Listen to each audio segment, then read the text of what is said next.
We need to win in every platform at scale.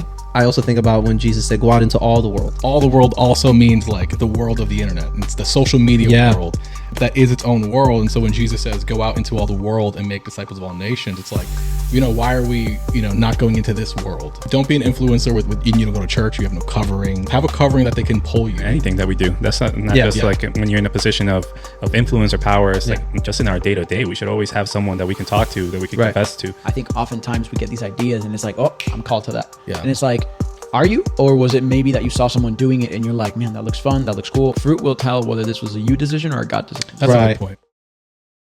What's up, everybody? Thank you so much for tuning in to another episode of the A5 podcast. We are so honored that you join us every week. And today we got a bit of the home team. We got Richard, we got Renee, and our boy, Eric Polanco. Always a pleasure to have you in the house, bro. So thank you for being here with us again.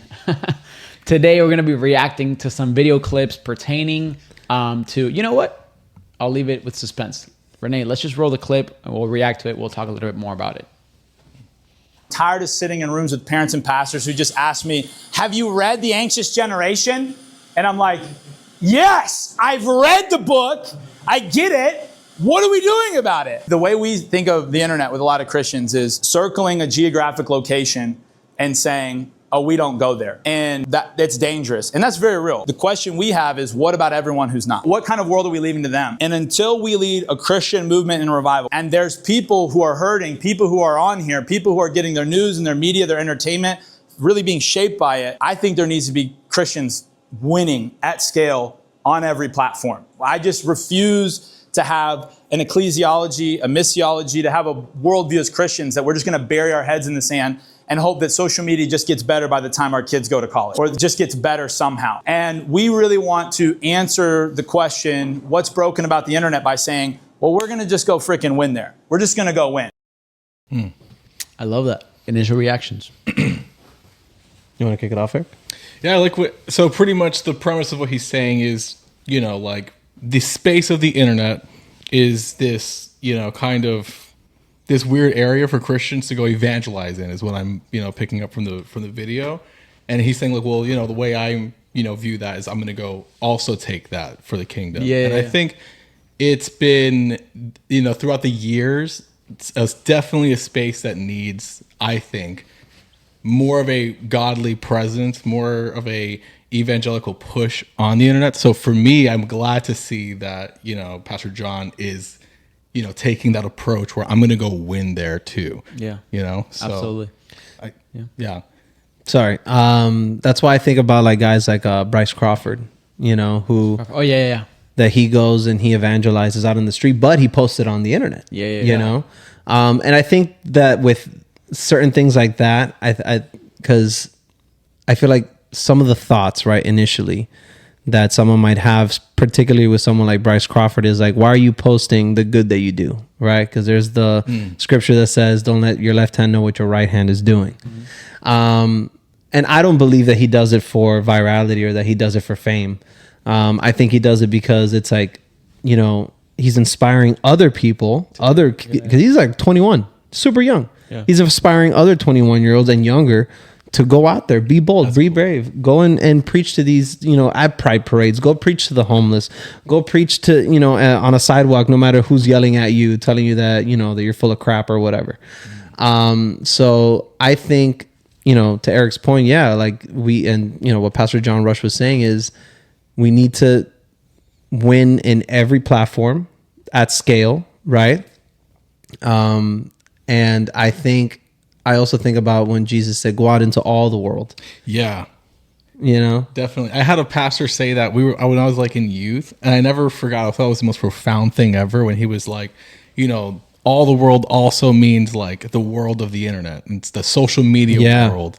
And I was like, dang, I never thought about it that way, but that is its own world. And so when Jesus says, go out into all the world and make disciples of all nations, it's like, why are we, not going into this world? I know it's like a play on words, for the literal translation versus like the world of the internet. But there are people that, that are on the internet all the time. Sometimes they don't leave the house very, like, you know, Right. that's all they live there, Right. kind of thing. And Pastor John even talks about that sometimes in other clips or when he speaks. People that are really heavily on the internet, you know, it's important that we go there too and we preach there and we give hope there, you know, too. I'm glad that you brought that. Yeah. You brought that up. Yeah, I think of like back then when Jesus commissions the disciples. I mean, early church tradition tells us like that. I forget which ones. I think Thomas for sure is the one that I think ends up in India.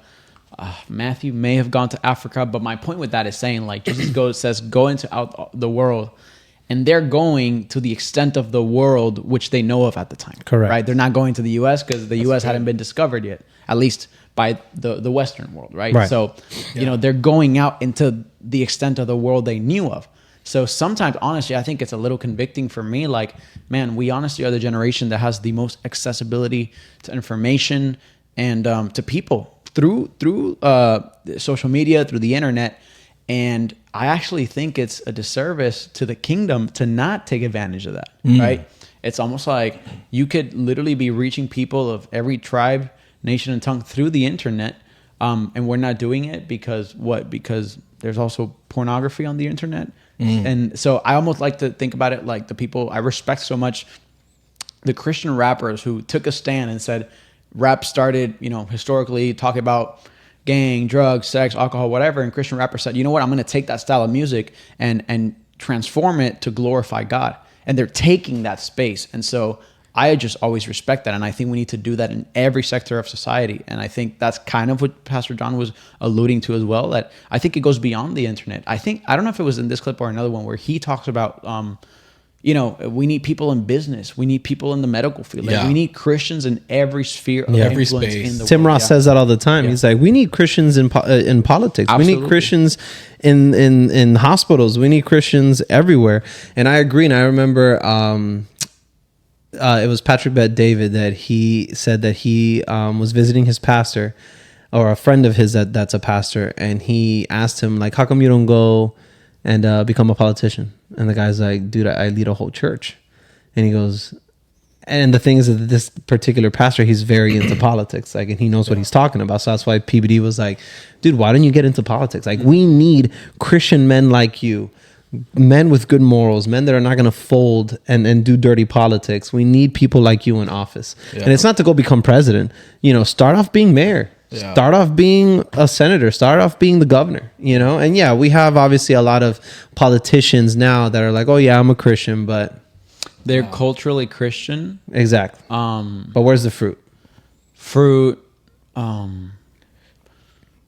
would dare say almost like convictionally. I don't even know if that's a word, but you know, you're culturally Christian, but maybe convictionally is like, you know, whatever. That's just, you know how many there was something that I wanted to react to that I had sent you because it was like, we can find it later, but it came to mind now. It's how a lot of people view their faith or religion as part of like your profile that you fill out for like an application or whatever, where you're like, my name, ethnicity, religion, da da da da. It's like an aspect of your life when really our faith should be our entire life. Like our lives should revolve around our faith. Correct. Not faith is an aspect of our life. And I think that's what a lot of cultural Christians look at faith as, right? It's just it's like, oh, I'm Christian because I grew up that way and I went to church on Sunday. It's just like everyone in Miami is a Catholic. Oh yeah, I'm Catholic. It's like, what does that mean for you? Like, it's not really. When's the last time you sat through a whole mass? You know? Right. You know? When's the last time you confessed? Correct. Yeah. You know, but it's cool. When you brought up the whole like politics thing, I was like, dang, is this like a sneaky way for Sandro to get into politics? Because you're like, dude, I have always, listen, I have said it to him. Have I not? Have I not told you 100 times that I don't think you're only called to be a pastor, dude. I think you're called to go into politics. Let's see, bro. Because this guy knows everything's going on. Yeah. He's always on top of it. He knows what he's talking about. And it's like, dude, we need people like that. Yeah, go to some town hall meetings and yell at some people. Yeah, dude, like the frat guys. Yeah. This is gonna turn a left field real quick, but I'll explain why.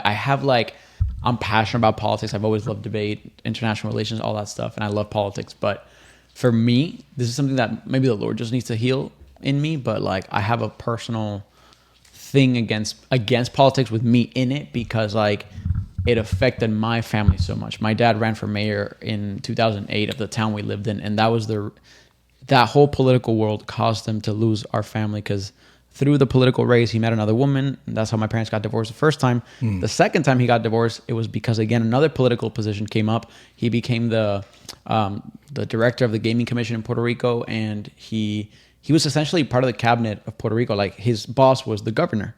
Yeah. And so he was up there, political position.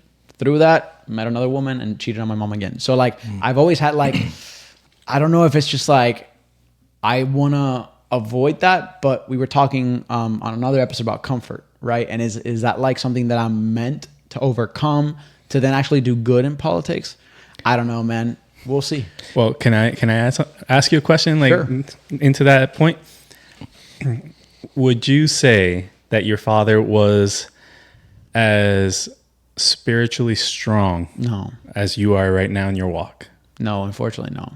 So I think that tells you everything that you need to know. Yeah.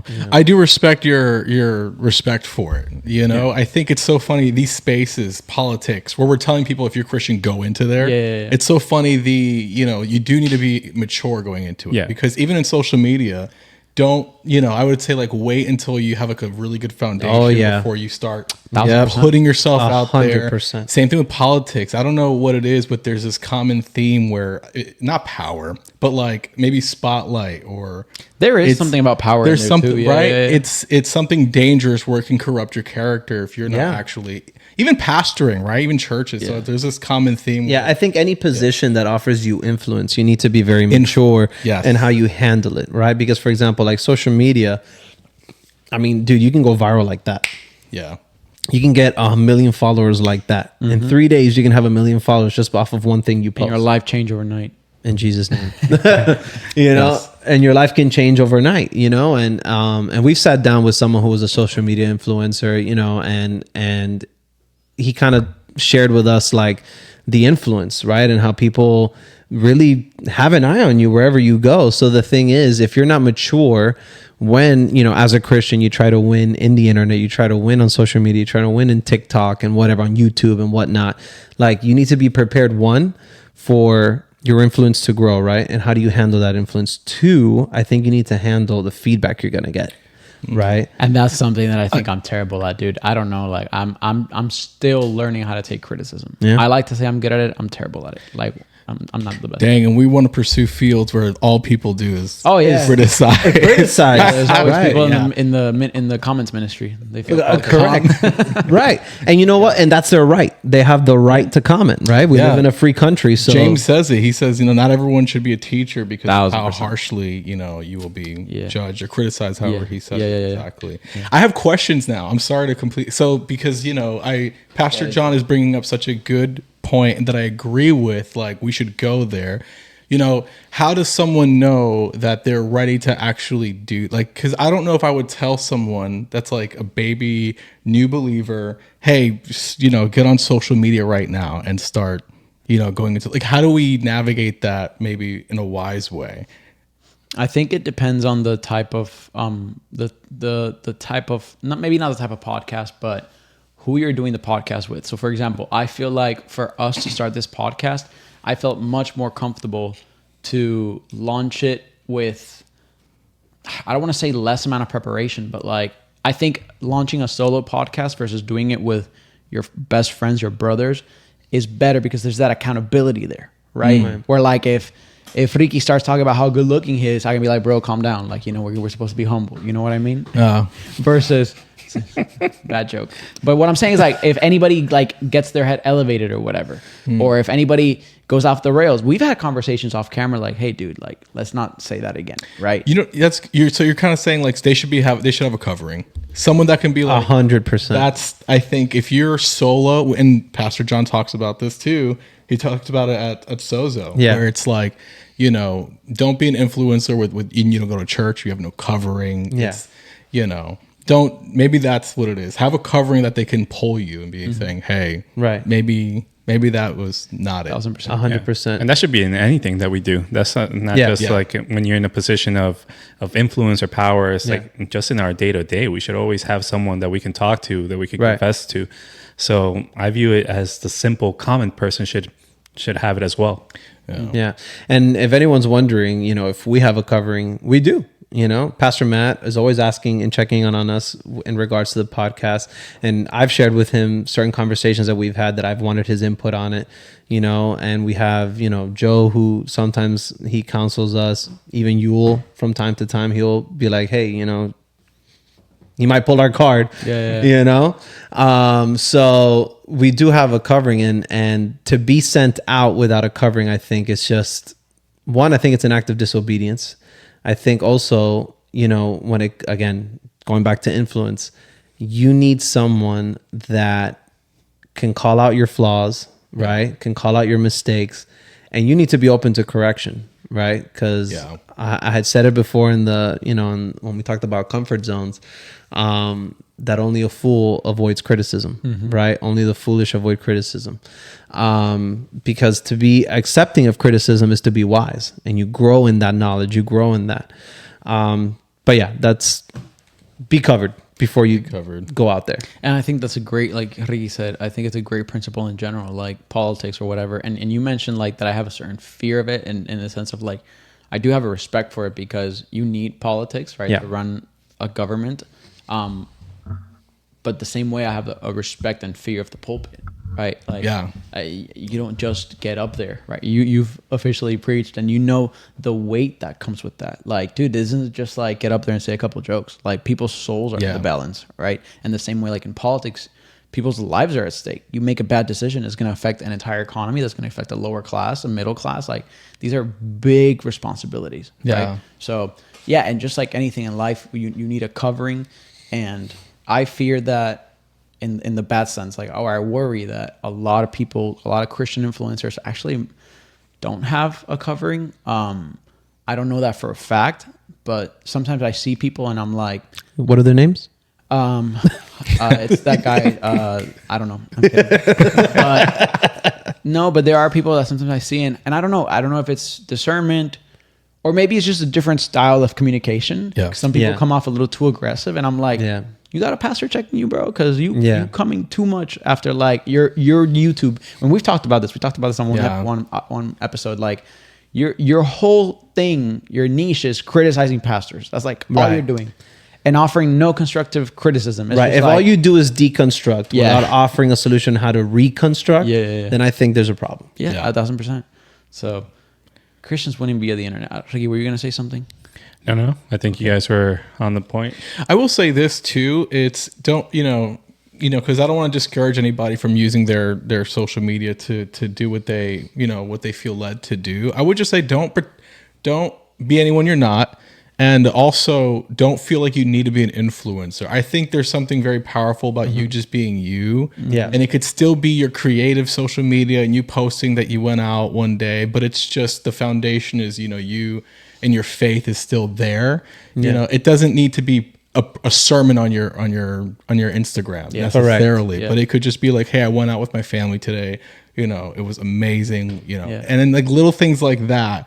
The way you're presenting your social media is that in itself stands out. In my opinion, where it's authentically you, but God is still in it. I think that's a great way to be in that space too. And if you're looking to potentially start a YouTube channel, a podcast, whatever, I think that sounds basic, but pray about it. And it might sound shocking, but I think oftentimes we get these ideas and it's like, oh, I'm called to that. And it's like, are you? Or was it maybe that you saw someone doing it and you're like, man, that looks fun, that looks cool, or maybe your flesh is craving that attention? So I would always recommend people pray about it first, fast, or sleep on it. Maybe it was just, again, you saw something on social media that tickled your ear or tickled your pride or whatever, and you're like, oh, I could do that, I could do it better. Fast, put it to prayer for 30 days. If after 30 days you still feel called to that, keep praying. Like there's a lot of I would even say test it with the people around you, right? For sure. Like, Tim Ross always talks about divine echoes, right? And divine echoes are like, if God is speaking it to you, then he's going to speak it to the people around you too. Yeah. You know, so because I remember there was a season, for example, you know, me and my wife were offered a job at Sandro's church. You know, we prayed and we fasted and we did all the right things. And at first, it looked like a great job opportunity. But then the divine echoes started coming out, and it was a lot of, I don't think you should go. Yeah. And it came from friends, it came from family, it came from our pastors, and everyone was like, nope. So then me and Iris were like, all right, then we're not going. And trust me, it was enticing to go be, with, one of my best friends and be working together at a church. But it's just, it wasn't meant to be. And it was because we ran it through prayer, we ran it through, fasting, and we ran it through community. And check this out. This is a beautiful story in principle because, again, not everyone might be called to be an influencer, be on social media. And check this out. My obedience would have been your disobedience. Right. Does that make sense? Yeah. I was called to go to Tampa. If you would have done that, that would have been disobedient on your part because God was calling you to stay. Yeah. Right. And I think that's really important to highlight because just because I'm called to something doesn't mean you are. Right. It could at some point That's good. cross, but not always. And I think it's like, oh, they're called to do that, so I'm called to do that. Right. And that's why I love what he was saying is like, we need to not be scared of the internet. Like I say that to our youth students who love TikTok and Instagram. I'm like, listen, you guys might be called to ministry, but it might not be vocational ministry at a church. Maybe some of you are called to do a TikTok. Maybe some of you are called to be, I don't know, to be on YouTube or to be a chaplain in the NBA. I don't know. There's so many ways to do ministry, and I think sometimes we get caught up like this. Yeah. And now, honestly, I think maybe some Christians are starting to focus too much on the YouTube social media side of ministry, and so not everyone's called to the same thing. There's a whole kingdom. There's a whole bunch of people that still need to be reached. So yeah. I think a lot of times, and I'm going to stick with Christians, I think a lot of times when it comes to social media and wanting to go viral or wanting to have a online ministry, honestly, I think it comes off of like, it's more comfortable to do it behind the screen. You get what I'm saying? Than to go through the process of a church plant, then go through a process of looking for staff and looking for, volunteers and all that, and I could be wrong, but again, I personally have seen Christian influencers that rise like that. And then they don't fall, but then they just disappear. Why? Because the pressure. It's too much pressure. It's not as easy as it looks. And it's just, they just weren't ready to go out there and have that ministry. I don't know. I don't know. Pause. Yeah, I mean, I think the fruit is there, right? And even like fruit, you will, what is it? Wisdom will be judged by her, known by her children. Yeah. Like fruit will tell whether this was a you decision or a God decision. That's a good point. Like, but here's the thing though, because of the social media age that we live in, you could be doing this on your own strength and go viral. And I think that's even more dangerous. Yeah. Right. And then you have to sustain that virality. And not even that, but like the enemy could absolutely use that. Oh, right? 100%. And so, social media, the internet, ministry in general, you got I would say any type of calling, anything that you feel that the Lord is calling you to. Everybody has a calling. Don't get me wrong. Like everybody, God has assigned something specific on your life. Yeah. But your assignment might be different from everybody else. So like, it's just because we live in this social media where we're always looking at each other and comparing each other. Like maybe I could do that, or maybe myself and I. And so it's just really dangerous. It's a dangerous thing. Yeah. That's why covering is important. Pastor Matt would tell me all the time, not for social media, but I told him, I was like, hey, I want to be a pastor. I'm called to ministry, and he would tell me, and he was like, are you sure? He's like, because if you're not, he was like, it'll kill you. He was super honest. He was like, if no one that's not called to it should do it, it's a dangerous. He was like, dude, this will, why would you do that if you're not called to that? It's like that's so dangerous. If you are called to it, it's safe. Yeah. You're called to it. God's with you. But it's like, it's be careful. And I would probably apply that to anything, even in social media, I would say if you're not called to it, it's like, why would you you know, that downfall is very destructive if you fall off from that and you weren't called to it. It's a dangerous thing. Yeah. But I think maybe we should switch gears and talk about how the people that are called to it, you know, and how they can win. And I think you mentioned something, and it's here because I consulted with Pastor Chat.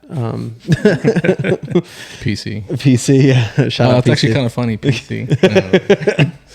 And you said something that it's talking about here, right? Where authenticity beats algorithms. People don't connect with polished sermons alone. They connect with real testimonies, vulnerability, and everyday faith lived out. So when I look at that,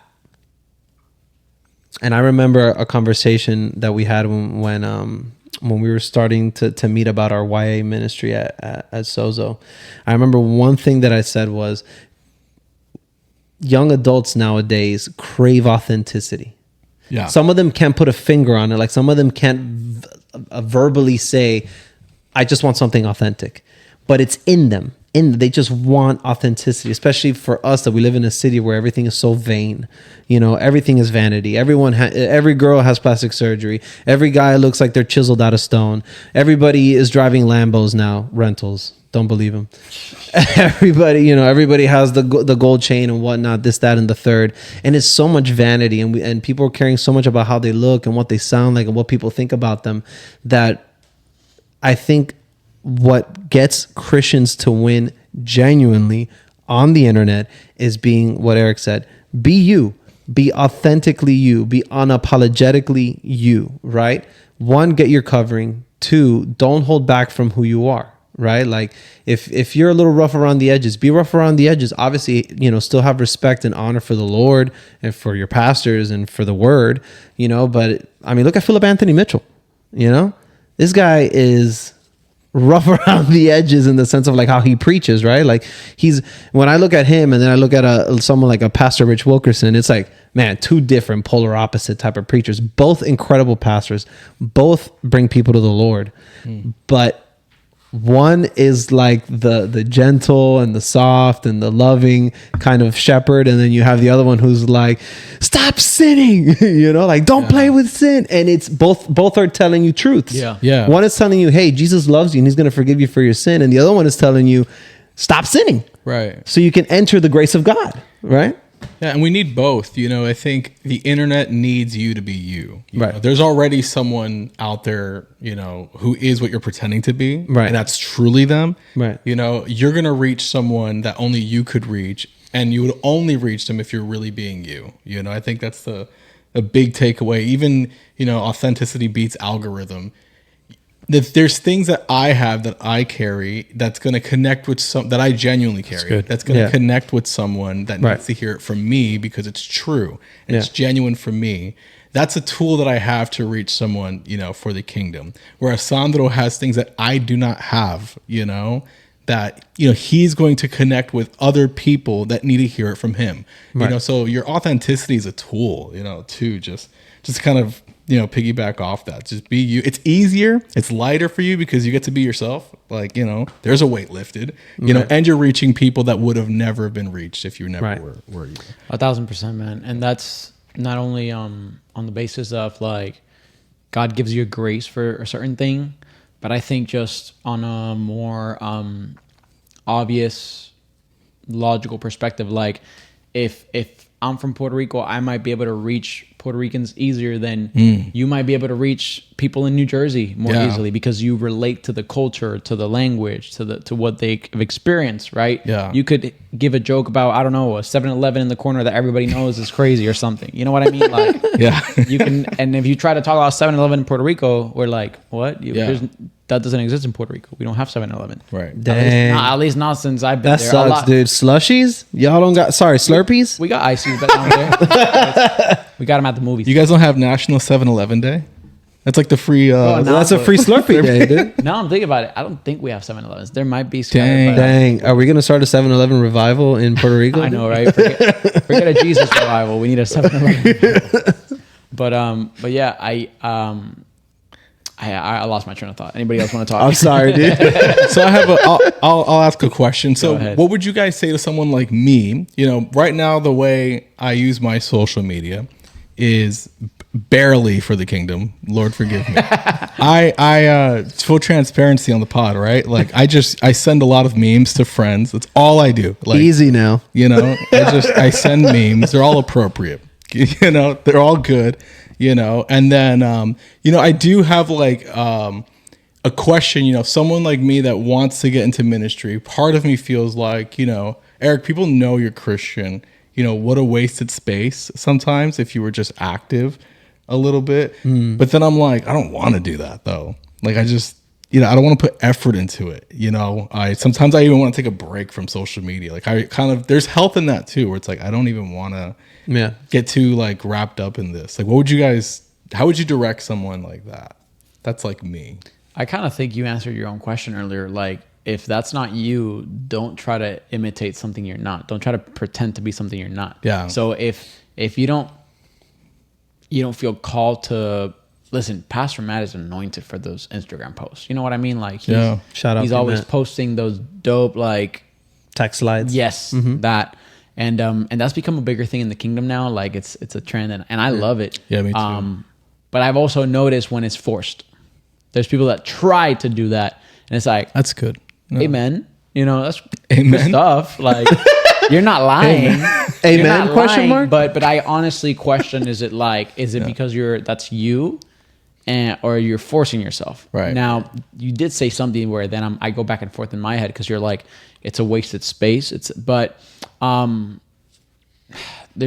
just feel like there's different ways to reach people, right? So maybe you're not the best at social media, so don't force it, but you're amazing at, I don't know, like you're amazing at ministering to the people at your workplace, or you're amazing at ministering to the people in your community. And maybe the social media influencers prefer to hide behind a camera, right? To not have to talk to people in person. Like everybody's called to something different. Right. That's good. I think the Great Commission says, go and reach out the world. Yeah. I don't care how you do it, reach people. Right. Does everybody have to be on social media?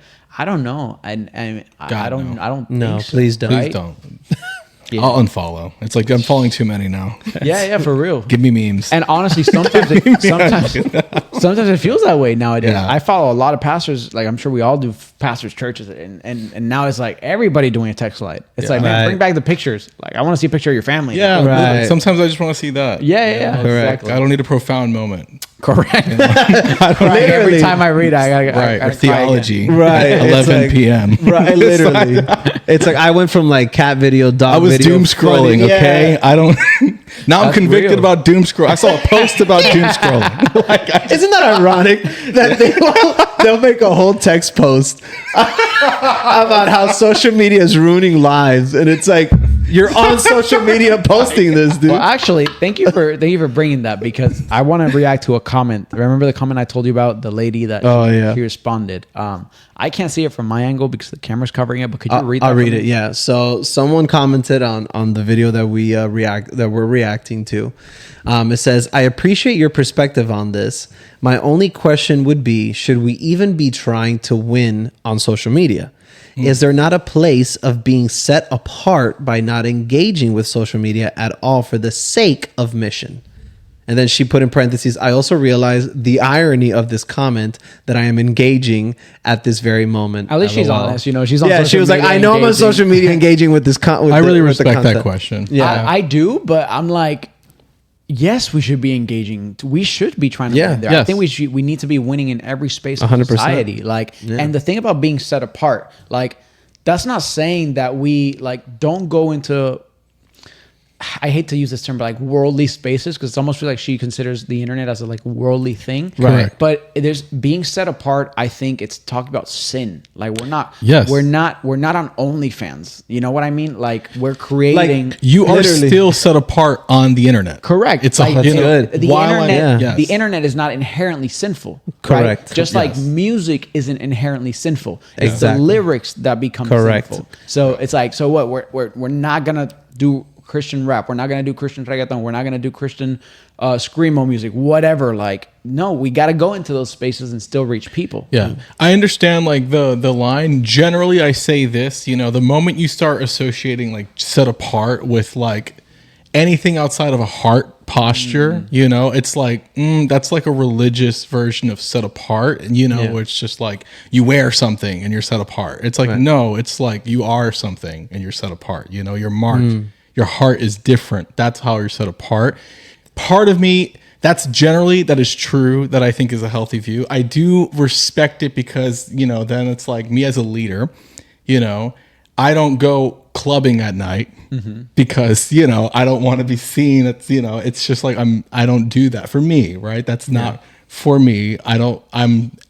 There's a line where it's just like, technically, there are spaces I stay away from to be set apart in a way. I don't think the internet, as broad as it is that. Think of the internet as the world, right? I am in the world, I'm not of it. There's things in the world I don't do. Correct. So there's things on the internet I'm not doing. Correct. I'm not going to this site. I'm not watching this. Right. So it's like you can be set apart. Correct. That's how I kind of view it. Right. In a sense. Yeah. So to piggyback off of that, right? It's like, don't hear what we're not saying, right? It's like, yes, we are 100% set apart, like this young lady mentioned. Yes. And to everything you just said, right? It's like the internet is the world, and there's certain things that I don't do, right? Like, so what we're not saying is, go to a strip club to try to preach to strippers. Correct. That's not going to work. Yeah. Don't do that, At least not for men. At least, my portion. What? That's not for At me. least not for men. At least not for men, right? We have a ministry at my church where we have a women's ministry. They go to strip clubs, actually. Okay, you see, that's different, right? That's totally different. And there's someone out there that just is going to hear this and they're still going to have a problem with it. Yeah. Whatever, dude. Kick rocks. Don't send me an email. Send him an email. Come at me, Alessandro at courageouschurch.online. Hit me up. There you go. So anyways, what I was going to say is, don't do that. Don't go to the club, a regular club, and try to preach to people while you're there. And I remember, I wish I could find it. But there was this guy who, I don't know if he's an influencer or not, or a pastor. I don't know what he is, but he was a Christian. And I think you shared it with me, the video, or I shared it with you, where he went to a club. And he went to the club to actually evangelize to people in the club. Do you remember that? Yeah. And me and you He's were from Florida. Yes, and me and you were like, I don't know if I would have done all He's of that. from Florida, makes it fun. Yeah, is that Florida man? Florida man. Yeah, right. I respect the hustle. Yeah, I respect and obviously, he's got a camera on all, the entire time. But still, it's like. But again, that's my conviction. Did he blur out the footage? Like, what is he like? I honestly, I don't think we saw anything crazy. Yeah, no. But dude, you know what you're like. It's in a club, like right, and you're like, hey, bro, you know about Jesus? He's like trying to reach people in the club, and it's almost like. I personally wouldn't do that. I don't think I'd recommend it to anybody. I think there's a time and a place. You get what I'm saying? So there's one thing to go into the club and preach and evangelize. There's another thing to stand outside of the club and preach and evangelize. You get what I'm saying? No. So that's what I'm saying. It's like, don't go into the club to try to do that because you are set apart, right? Like, for example, I agree with Eric. Like, I don't go to a club because one, I don't need to be seen there. Two, I've done that, right? And I know what's inside the club that I don't want to go see and experience anymore. So it's more like a boundary thing and a running and resisting the devil type of thing. You know what I'm saying? Yeah. But absolutely, should we go into the internet? Should we go and preach to the drug addict? Should we go and preach to the girl who doesn't want to, who's a stripper? 100% you should. But there's people that are called to it. There's a time and a place for everything. Yeah. There was even I remember one time I saw a campaign. It was like this ministry, and it's gonna sound crazy, but the ministry was called Jesus Loves Porn Stars, and it was a ministry that reached that's a good way to go viral. It's a great way. It was a ministry that reached people in the sex industry, right, and or the pornography industry, I should say. And so it was pastors and people that were trying to reach that industry, because guess what? Like, there's a pastor that has gone viral over the last couple of years. Joshua Broom. Yes. Like, amazing guy. Amazing. And he's like got a heart for that, right? Like, and he was a former porn star. Absolutely. And he did everything in that industry. And so now he shed light on the horrific aspects and consequences of that industry. And so now I would argue he is called to that, right? He'd be called to that because he's been in that world. And going back to our conversation, like the porn stars could relate to him. Yeah. Right. Someone like me who I didn't do that, I'd be like, don't do that. They're gonna be like, man, who is this guy? Right. Someone like Joshua. Yeah, even the grace aspect. It's like, hey, Jesus loves you. And you know, it's just like, well, it's like because I was there. And look what he's done for me. Correct. It's like even that aspect. It's just, you know. Yeah, I think there's a certain level of relatability that you need to have when you're going to step into something as niche as someone preaching to sex workers. You get what I'm saying? Because someone who's never been through that, right? Yeah, you need credibility. Yeah, you need credibility. Like, you gotta have a little bit of weight. Right. Like, you know? for example, I could go and talk to someone who's drug addicted, but I thank God I've never touched a drug in my life. I know that I'm not going to reach them the same way that someone who is a recovered alcoholic, recovered drug addict, and is now reformed and restored and is, you know, and is living life with the Lord could reach them. Right. Like I was never involved in gang violence growing up. I'm mad gangster, but they won't believe me. Right. I'm not credible. You know, like, because I just didn't have that story growing up. So we need gangster pastors now. That's true. Go and read. You need gangster pastors. It's so true. But I think what's beautiful about hearing that, it's really God's grace over people. Yeah. That no matter what your past is, you're not defined by it, but he will use it to, just like how he got you out of that situation, he can do it for someone else. 1,000%. Right. Yeah. And going back to your original question, Eric, it's like, how do I do this? It's like, I don't even think you have to do anything. You just, if you have God in your heart and you're present in anywhere you go, man, God is the one who aligns that person who you're going to talk to or just share that good word. It doesn't even have to be like, you need Jesus. No, it's like, hey man, how are you? What's going on? I'm Eric. Just that simple introduction. Yeah. They're going to be like, man, there's something about Eric. What is it that he has that I can, you know, I can relate with? Yeah. And then it just fits. And I've been leaning on that, like more towards that. I was like, I'm just going to like post or whatever and just be my full self. Yeah. And then people could even see like, oh, this guy's a normal guy. Right. You know, he just is Christian. And you know what's crazy, as he was saying that, I'm thinking like, you know how, what's the cliche saying? It's like, a picture speaks volumes or something like that. A picture's worth 1,000 words. Yes. So for example, instead of posting text slides every day, you posting a picture one day with your wife and your kids in a beautiful home, you guys laughing, that could minister to someone. Just one picture, like someone saying So that true. and being like, man, I want that. What does that guy have? That's good. Oh, it's Jesus, right? So sometimes we focus so much like, oh, I got to be like this guy. No, man, maybe God's giving you a ministry or a grace, an anointing where God puts his hand on pictures, right? For you to post pictures about your life, whether it's, you know, out at the beach with your family on a date night, and God could still use that, you know, to show the style of life that you're living with the Lord. That's really good. That's good for the creatives too. You know, it's like you don't need to have like, you know, posting scripture necessarily. Nothing wrong with it. But it's just like, if you're creative and you do content and whatever, you can do that, you know, and God can be in it. And someone could be like, wow, this guy is so good at what he does, you know, and look at the joy he has in his life. Right. Look at how he is, his presence on this platform is just different than other people in this same field of content, you know? Exactly. You know, gamers, we talked, did we have this conversation? I don't know. I love like watching Christian streamers. Yeah. Like it's John even like Rush. you could, oh yeah, look at that. Sorry. I was thinking of some other guys. You know, it's just like you could be in that same space and it's just like, just post, you know, what you want to post but you know, people will see God in it. And I think that's a really good. I think, what you want to say something, Richie? Just real quick to what Sandro's point was about, you know, a picture is worth 1,000 words. Same thing with the saying goes. It's like people might not remember what you said, but they'll remember how you made them feel. Right.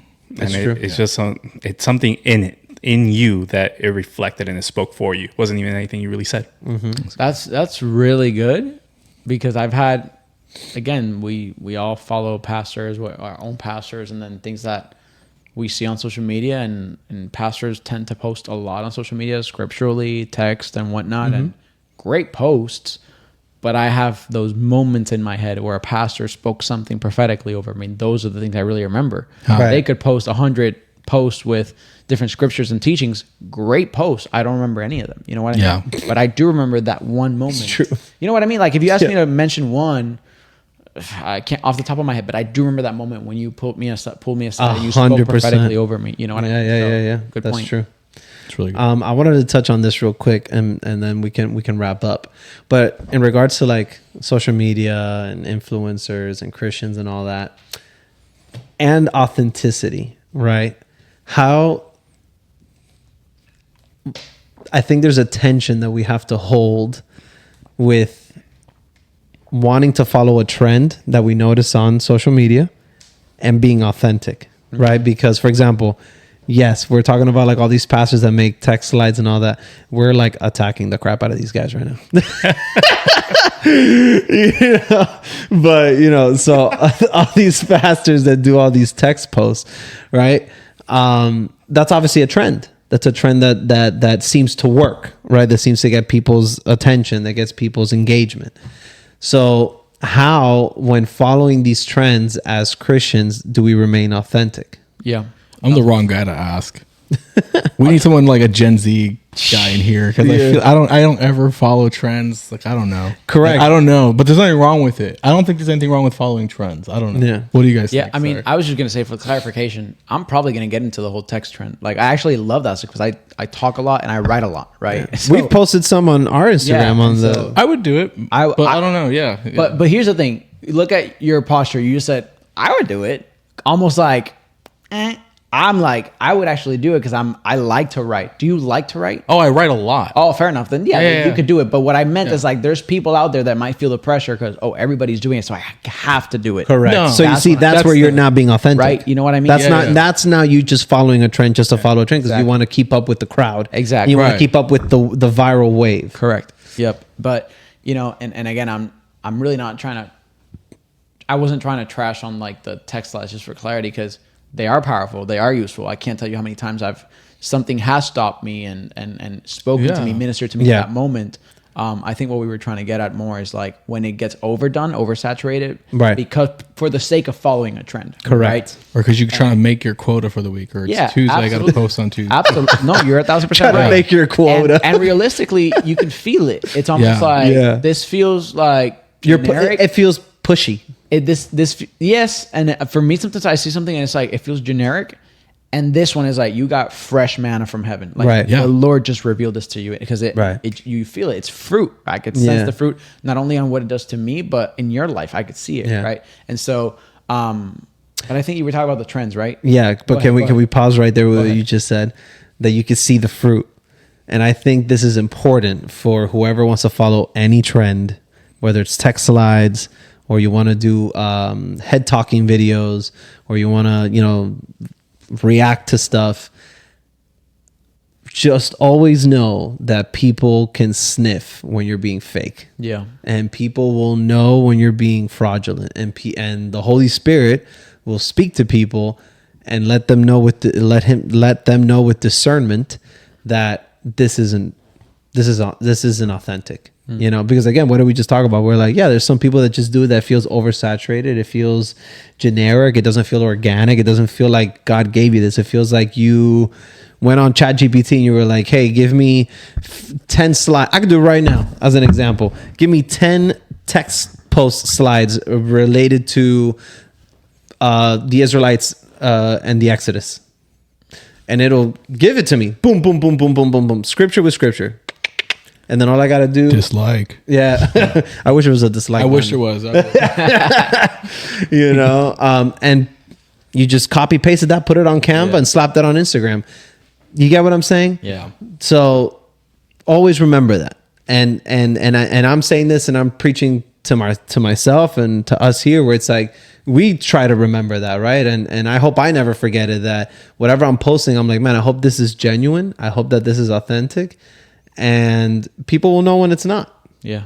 Yeah. And again, in full transparency, like there's been moments in the last 2 years where I've felt an inkling, a desire towards starting something that resembles what a lot of Christian influencers do, but in Spanish, because I feel like there is a gap there in the market, so to speak. But I also have a heart for the Hispanic community.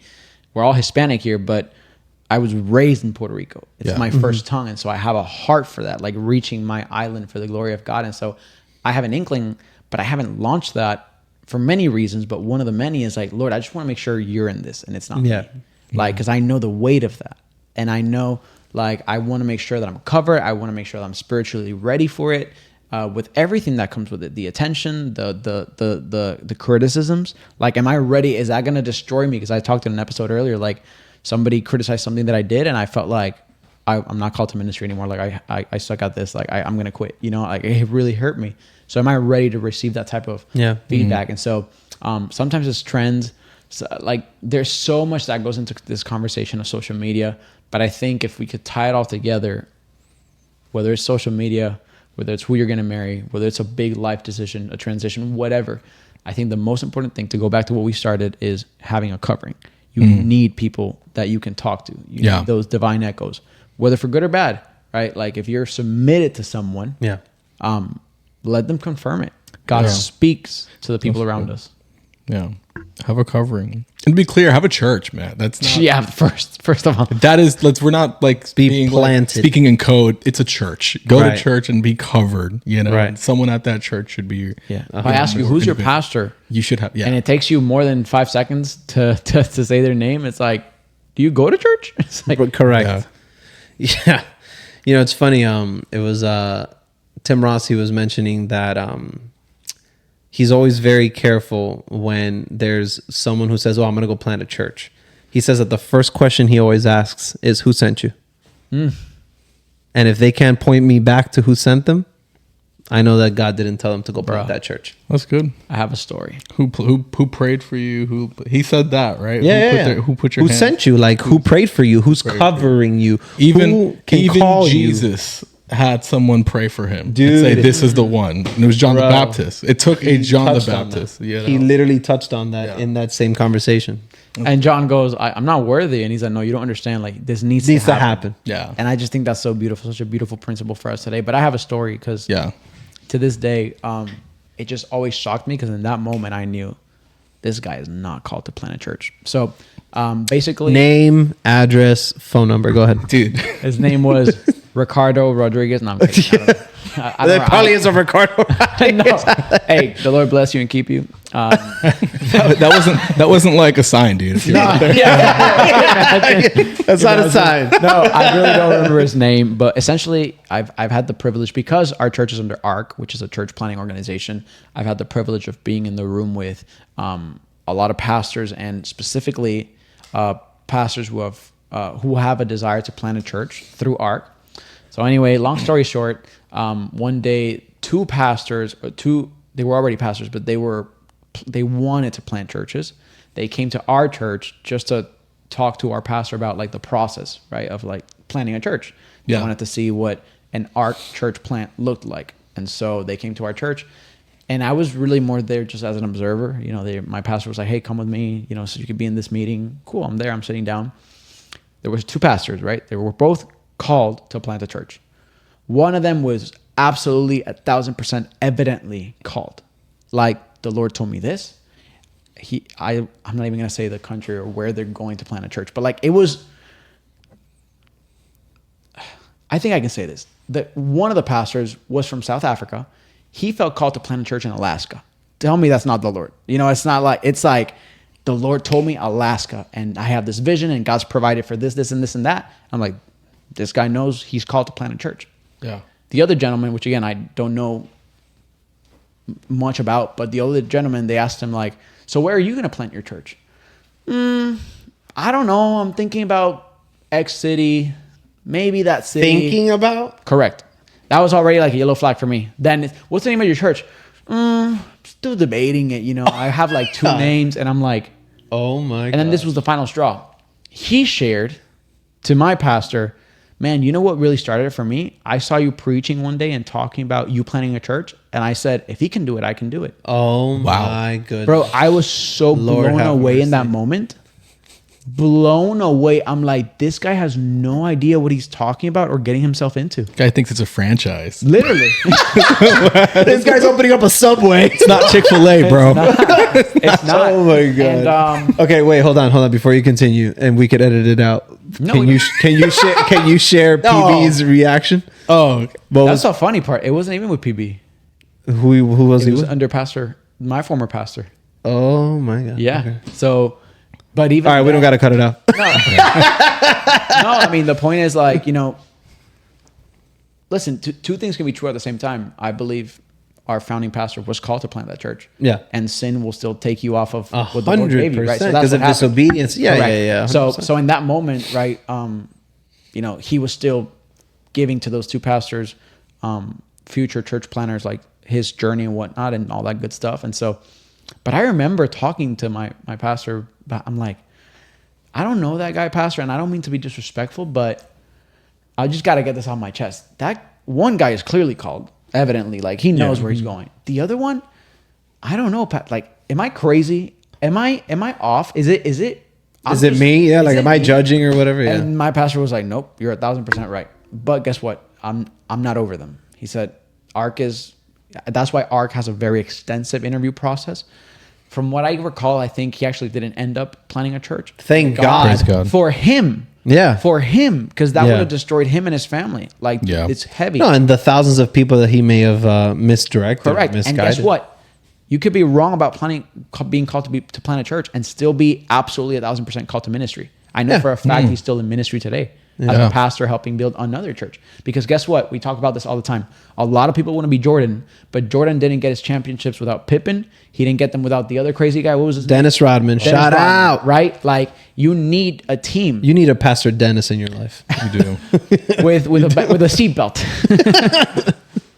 Yeah. But yeah, hopefully that was a crazy story because I'll always remember, like, whenever somebody tells me, going back to what you said, there's a lot of people our age, man, that feel like I'm called to ministry. Oh yeah. I was literally talking to some of my friends yesterday who have someone on their team under them, who feels called to pastor, and he just wants to be a pastor and this and this and this and that. I'm like, dude, go through the process. There is a whole process. Like, people think that because we live in a generation of like Amazon Prime, you get it in 24 hours. You want a burger, you go to Burger King. Like, everything is so quick. Social media, you get a quick fix, whatever you need. Right.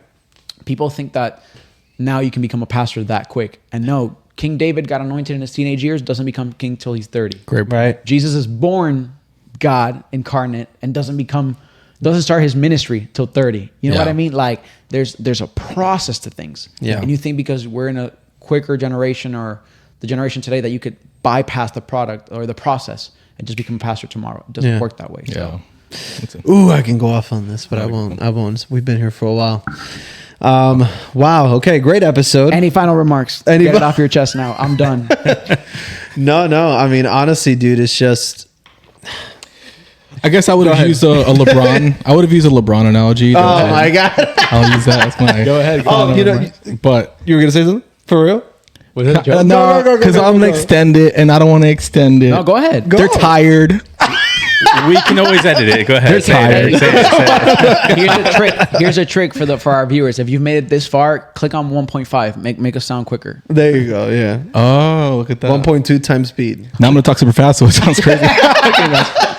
So it sounds like insane. No, I was gonna say I had one story but it's too late, dude. Let's Go ahead, bro. Just say it. Go. It's not known. All right, fine. So I'll never.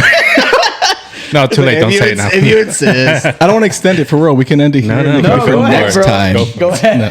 So I never forget regarding church plants. I hate to bring it up now. Go ahead, bro. So regarding church plants, I'll never forget there was a guy who put it on Twitter. This is like when Twitter was still a thing. It's like 2015, 2016, saying like, I'm going to plant a church or whatever. And I'll never forget another pastor was like, I don't think you should.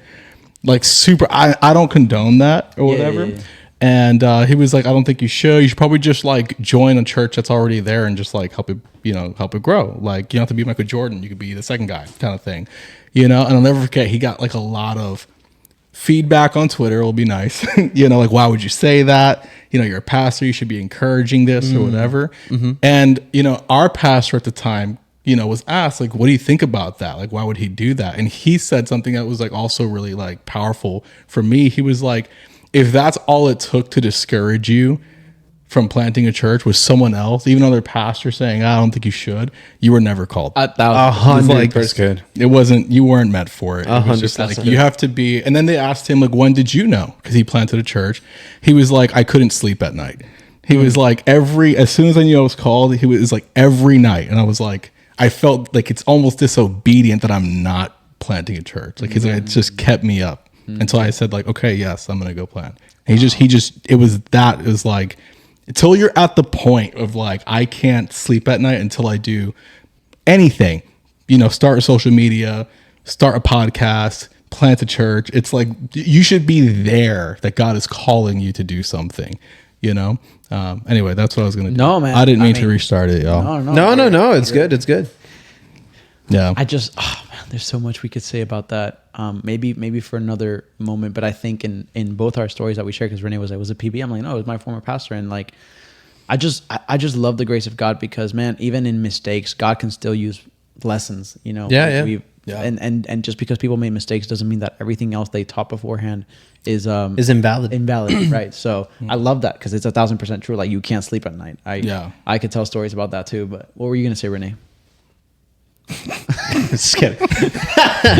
No, I was gonna say real quick. It has nothing to do with what we were talking about, so it's fine. No, it really doesn't. It really doesn't. Okay. It wasn't anything funny either.